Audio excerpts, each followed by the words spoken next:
साथ मुस्कान सोलंकी। सलग एक्वाडक्ट पुल पर लगे लोहे के एंगल बड़े वाहनों की आवाजाही से टूटे। रात के अंधेरों में पैसों को लेकर वाहन निकाले जा रहे हैं। पुल पर तैनात पुलिस जवानों की लापरवाही एक्वाडक्ट पुल के लिए होगी खतरनाक साबित। एक्वाडक्ट पुल पर भारी आवागमन रोकने के लिए एनवीडीए विभाग के जिम्मेदार अधिकारी द्वारा मंगलवार को पुल के दोनों तरफ ऊंचे लोहे के एंगल लगवाए गए थे, जो बुधवार शाम को ही लोडिंग वाहन निकालने के दौरान क्षतिग्रस्त हो गए। इस दौरान एक्वाडक्ट पुल पर कई घंटों जाम की स्थिति होने के साथ ही पुलिस की कार्यशैली पर भी राहगीरों ने प्रश्न चिन्ह लगाए, जो कहीं न कहीं सही भी है। खंडवा और खरगोन जिले बड़वा में स्थानीय प्रशासन अनदेखी कर रहा है। वहीं अब इन शासन के नुमाइंदों से एक्वाडक्ट पुल की सुरक्षा भी नहीं हो पा रही है। ये इसलिए क्यों विगत कई दिनों से नावघाट खेड़ी स्थित मोटक का मोटर पुल बंद है, जहां का आवागमन नर्मदा स्थित एक्वाडक्ट पुल से हो रहा है, लेकिन इस एक्वाडक्ट पुल से भारी वाहनों को निकलना प्रतिबंध है। ऐसी स्थिति में भारी लोडिंग वाहनों को रोकने के लिए कुछ दिन से एसडीओ पे शैलेंद्र श्रीवास्तव के निर्देश पर पुलिस जवानों की ड्यूटी लगाई गई है, जहां सुबह शाम पुलिस जवान तैनात होकर पुल पर वाहनों को सुचारू रूप से निकालने का कार्य कर रहे हैं।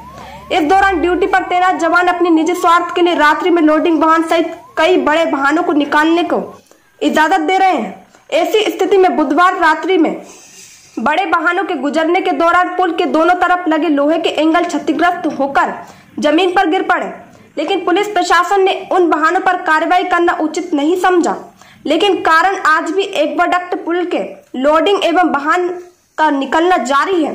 आपको बता दें कि समय रहते अगर इस ओर ध्यान नहीं दिया गया तो किसी भी दिन एक्वाडक्ट पुल पर बड़ा हादसा हो सकता है, जिसकी जिम्मेदारी स्थानीय प्रशासन की होगी।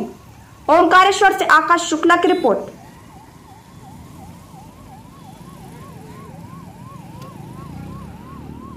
बताएं, आपके द्वारा वो रेलिंग लगाई गई थी भारी वाहनों के लिए एनवीडी के आदेश से, तो आप किस स्थिति में हैं और क्या कारण रहा उसका जिसके कारण ये आज स्थिति बनी है?